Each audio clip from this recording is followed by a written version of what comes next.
A little over 24 hours ago, Bitcoin pumped a massive 6.5%, doing $1,800 in just 10 hours. Now, that video was about 24 hours ago. As you can see, the market has continued to rise at an even faster rate. Now, the feedback from yesterday's video was absolutely incredible. So thank you very much to all you guys.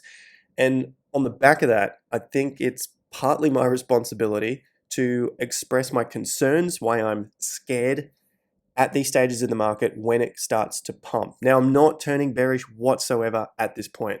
I'm a macro cycle analyst. That's why you guys follow. That's why your comments have been absolutely incredible, because you're seeing that most people continue to get cycles wrong over and over and over again. No discredit to them, no harm to them whatsoever. This is a difficult game, and we can all understand that not everyone's going to get it right. And that's pretty much where I'm coming from here. I'm not always going to be right, but that's not the point. The point is to manage our money, is to manage our investment. And this is the stuff that we never get taught, because we're just looking for titles of Bitcoin going to 50 grand, Bitcoin going to 100 grand, Bitcoin going to crash to 3 grand. That sort of stuff is what we are connected to as humans. So in this video, I want to answer a few of these pretty significant questions. How will we know when the top is in? I've got some examples of that as well. That's probably one of the biggest ones. And I'm going to focus a lot on the psychology here, because at the end of the day, I think, at least at this stage of the market, this bear to bull transition, this accumulation stage, many folks like yourselves that are watching right now are, I'm struggling for words here, but maybe you're a little bit more patient. I was going to say smart, but a little bit more patient than the folks who get in at the end of the cycle. Okay, so I just want to go through those sort of things in today's video. When is the time to be fearful? Is it too late to buy? When should I buy altcoins and crypto? As I read through yesterday's comments, that was a lot of what you guys were saying and tons of feedback. So I'm forever grateful for that as well. So thanks once again. Hit the like button and subscribe to the channel. Hit that like as soon as you get onto the video. Easiest way at this stage.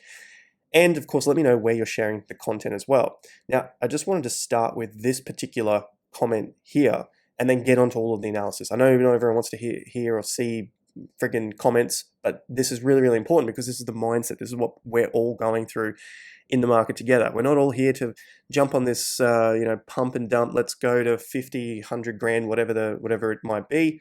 But we're all here in our own way, and we're all trying to get through what's going on up here, and then obviously trying to make money from the markets. Anyway, yesterday I listened to a Twitter space with big crypto names, not going to mention whom, that's fine. They're already talking about the next bull run will be different than before due to BlackRock, more ETFs, etc. They are already on it, man. People never learn. Thanks for the video. So this is exactly what we'll be looking for in this next stage of the bull market, and it takes time. I've got a pretty decent chart to show you that I'm still working on, but it takes a lot of time to build that narrative, and then once the narrative is there, it doesn't last very long. So I just want you guys, I'm sure you'll remember this, that this time will never be different. It'll never be different, no matter who's in the space, no matter how many different things are happening, the cycle will always repeat. Okay, so as long as you know that early on. So to the analysis for today, the market's up considerably, 6%, and we peaked out at about $30,800 depending on the exchange. And right now, as I'm filming this, it's up again. We're still pushing higher in the early hours of the next trading day. So that was where yesterday's video was, and we're up again. And of course, this is bringing a lot of new people to the market, and it's potentially bringing a lot of new people to my channel, which is why I said at the beginning, I feel like it's my responsibility just to explain or elaborate a little bit when I put out content, when I'm doing my analysis, when I'm giving you information which you should go away and do your own research on, that eventually I'll start to get quite fearful. In the short term, sure, this can be slightly fearful now. It's a short-term move. And I pointed out in this particular thread here on Twitter earlier that I'm not a perma bull, and I will change my mind, but it'll happen in increments. I'm not going to all of a sudden flip. It'll happen. I'll go from bull to less bullish, to a little bit more fearful. Start to turn a bit bearish, and then you start to get the fall from that point. And then you get some of those indicators that tell you, well, things are probably over. but I think that's a long way off. I think that's another 1, 2 years, probably, possibly a little bit more than that. In the short term, we can have shorter term views that the market is going to correct. And so all I wanted to point out with this particular chart here is that I'm not a perma bull. I'm just an unemotional professional trader, which means I understand that as fast as the bullish narratives come, and that's why I pointed out this particular comment first up, everyone's getting on board with these massive bullish narratives, they can disappear, or it can just go silent and drift off into yet another lull in the market. And I'm basically just pointing out the pumps that we had through 2019 and 2020 before we took off. We had 36%, we had 44%, we had 63%, we had 170%. Obviously, that was on the back of the COVID drop there. We had another 41.5% before we had the pullback and then the takeoff. And remember, this spanned over the course of, well over 12 months. You can see right there at the bottom. So within that, we had good news, and then it faded for a few months, and then a quick little capitulation. We had some other news here. This was, of course, at the end of the pump to 14K, and then we faded for a bit, and then we got a capitulation. And then we're about to try and build back. Well, we had a final capitulation here from the C-19 pandemic, and we bounced back pretty good. We bounced back here, and we only just faded out. This was a very, very boring time in the market, May through to the move up in July. And then it went boring again. Nice little quick capitulation, a lot of uncertainty here, and we started to move away from that point. So even though we've had all of this great news from BlackRock and from Citadel and Fidelity and Charles Schwab opening up exchanges, you name it, there's some sort of bullish narrative going on, which is why it continues to pump on these news events, which tells us we're in a bull market now. Well, we knew that all along, but essentially it's pumping on the news. But if we don't get a news piece the next day or the day after, anticipate the market just going dead for a bit, maybe going sideways, maybe falling a little bit here. But I'm not saying that has to happen exactly from this point. There could be a little bit more in it that pushes us past this high. That's going to be great things. It's really just be prepared for things to go dead again after such positive news. And if we get a dip, a good dip, look at what a good dip is, not just this little piece of crap 0.5% day down or 2.88%. You get a nice reasonable dip in the market, 12%, 13%, and sure, it goes lower. That's not the point, remember? The point is buy low, sell high. It's not buy the bottom, sell the top. It's just buy low and then sell high. That's it. Okay, so you might be buying low here. Oh, okay, it goes a little bit lower. But the main thing is we're in a macro uptrend. So we want to buy significant dips in a macro uptrend and then sell significant rips in a macro downtrend. So we're in a macro uptrend at the moment. So that's where we currently sit on the short term. All I'm trying to say there is bullish narratives getting massive. The news essentially wears out, and then we just go into nothing, and people are sort of waiting for the next thing. Within that waiting, within that nothing, that is the time to be buying. Because remember, we've also looked at markets only move up for very, very short periods of time. Look at this. It's only a matter of days, potentially into the weeks, and then it just goes nowhere for a longer period of time than the actual move happens, even to the downside. Look at that move. It happened all so quickly. Everyone's trying to short, and then for a long time, it does nothing. So I'm expecting the same thing to happen again because, things never really change. People think they change, which is why we get people talking about the next big pump and things are going to be different. We're going to be into a new super cycle based on blah, blah, blah. It's the same sort of thing. And forgive me if I sound a little bit cynical, but this is what happens when you're in the market over 15 years. It's the same thing over and over again. So that's the short term. Let's have a look to the upside because I've still got to get into another couple of those questions. Is now the time to be fearful? No, I don't think so long term. Short term, we can go dead. We can pump a little bit higher. Doesn't really matter at the end of the day, okay? Is it too late to buy? I don't think it's too late overall. The returns are just going to diminish, and then you're increasing your risk because you're buying higher. That's it. I've identified for myself, to my own degree, that we're in a macro bull market. I hope you've done the same. And therefore, that allows me to buy up at lower prices rather than like your other analysts who are all waiting for these higher price targets to be hit.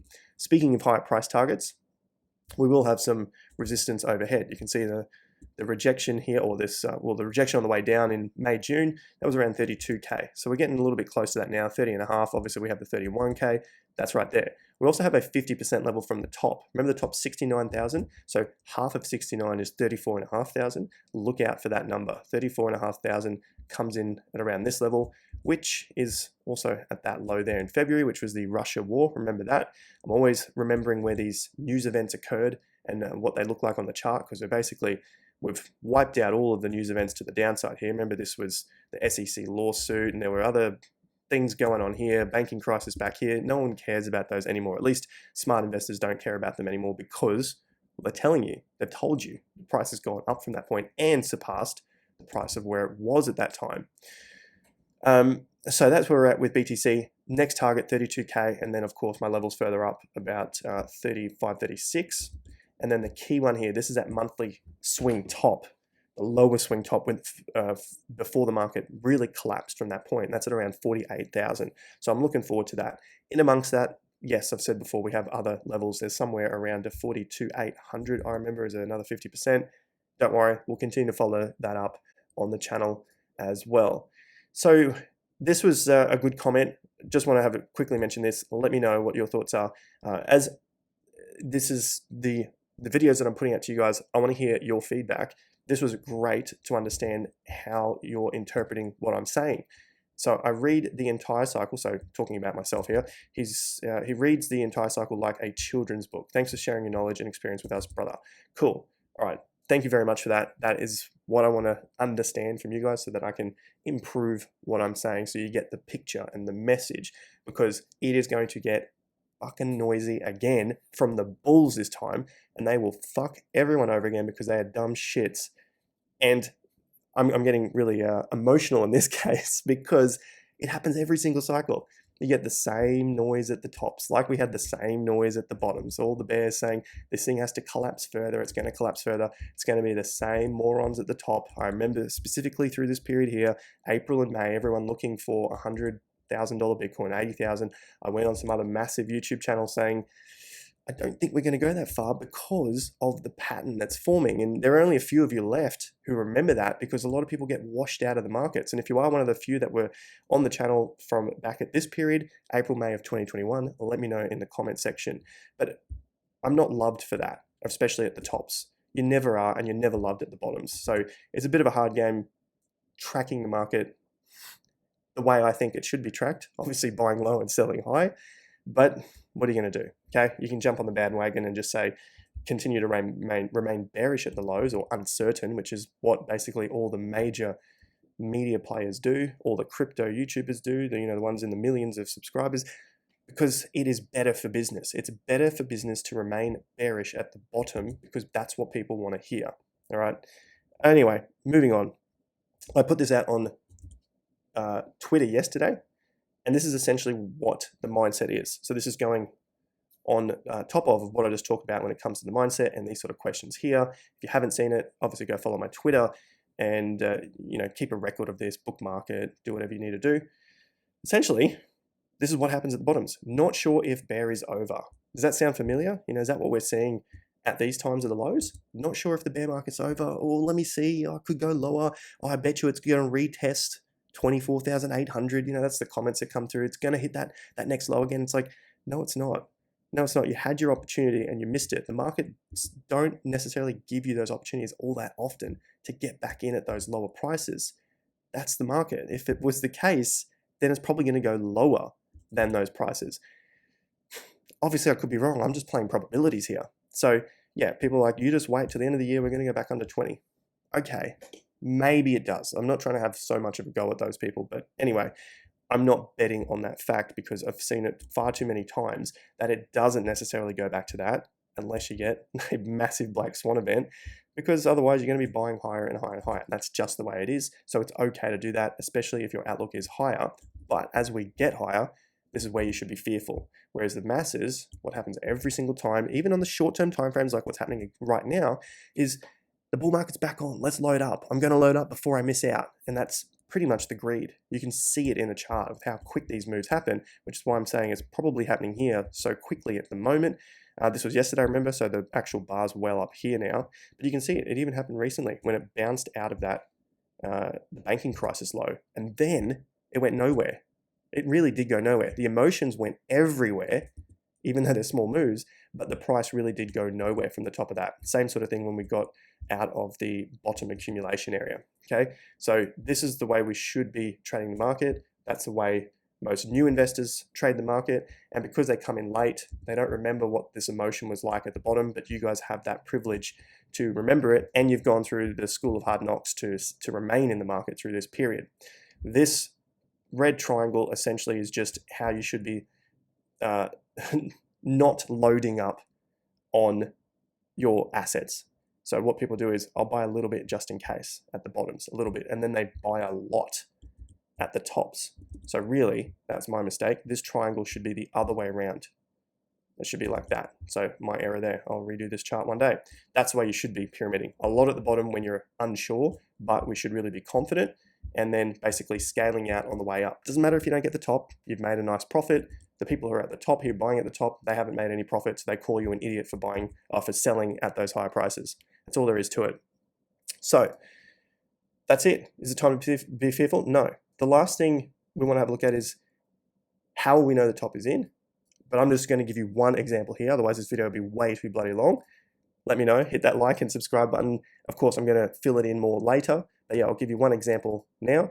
And then when should I buy altcoins? So for me, I like to look at the Bitcoin dominance. This is our exclusive TIA Bitcoin dominance indicator without stablecoins.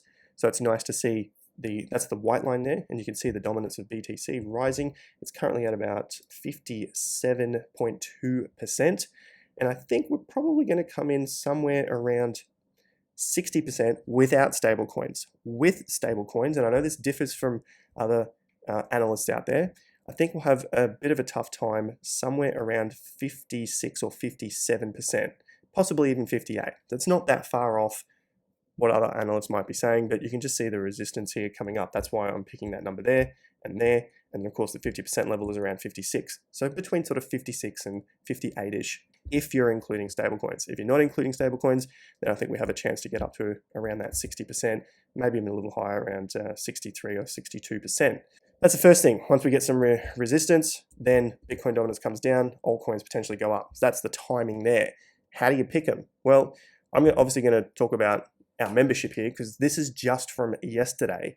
In the last 28 hours or so, you guys have been absolutely crushing the trades again. If you want to understand this or learn more about it, go to the top of the video description. TIA Premium is the place to be. That's the membership there. Goes through a ton of content, structured learning on Gann swings, Wyckoff analysis, trading. There is trading plans in there that you can learn how to trade the market. So you guys have been destroying it. 150% on the longs here, 50%, 29%, 200%, 91%, 200%, crushing it here. Justy Musty, 88, 53%. So thank you very much to all of our members who have just posted this in the last 24 hours. We got today at 5 in the morning.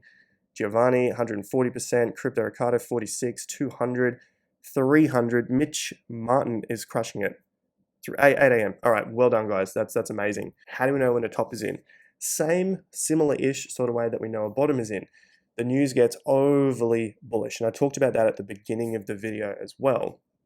As an example for the low itself, you got some of the biggest minds in business. Remember, I said business, not investing, not trading. Elon Musk. He's in business. He's an inventor. Genius. Don't take that away from him whatsoever. What he's not a genius at is investing, is economic cycles, is trading. No effing clue, because that's not his game. He's spent his entire life being an inventor. This guy's going to go to Mars or whatever the hell he's going to do. He's got huge things going on. I don't want to take any of that away from him. But when it comes to cycles and investing, not a single clue. And talking about recessions and the market coming down, this was really, really big last year, remember. In June and October, for the stock markets in particular, that was the bottom. June, October, you had another bottom here in December and another one in March. all nicely near enough 3 months apart. Beautiful timing there, and the market has taken off from that point. This was when those tweets were being made directly at the bottom because everyone is fearful. And usually some of the biggest names out there will say something to that remain with the consciousness. The same thing is going to happen in reverse at the peaks.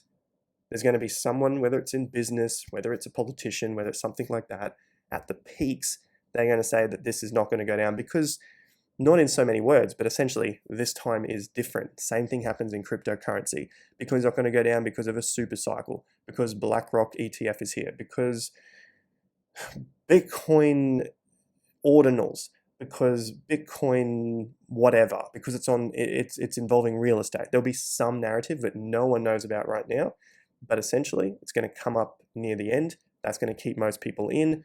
I'm going to say the opposite. They're going to call me an idiot. Some of you might sell. I'll be getting out. And then the show repeats again. It happens time and time again. And it goes back to what I said earlier in the video with that comment from Lord Wario, that you can already start to see the booming mindset that this time is going to be different. It's starting to get planted now. Be aware of it at the end of the cycle because it will collapse. It happens every single time. I'm not immune to it. I will definitely feel like, could it be different? Could it be different this time? But I'm fortunate enough that I've gone through a lot of School of Hard Knocks. I've put things into courses, so hopefully you can learn from it. I do videos online, so hopefully you can learn from it as well. And seeing it time and time again helps remove that second guessing of, okay, it's probably not going to be different this time. It probably is going to collapse, even though no one is talking about it collapsing right at the top. But once I see that first signal, it's probably time to get out. Like and subscribe, guys. I'll be back with another video tomorrow, probably the interview with Phil, so stay tuned for that. Phil Anderson. We're looking at our 18.6-year cycle. Sorry, I thought I had that up there, but I don't. Nonetheless, I'll be back again. Like and subscribe. See you in the comments section. Until next time, take care and peace out.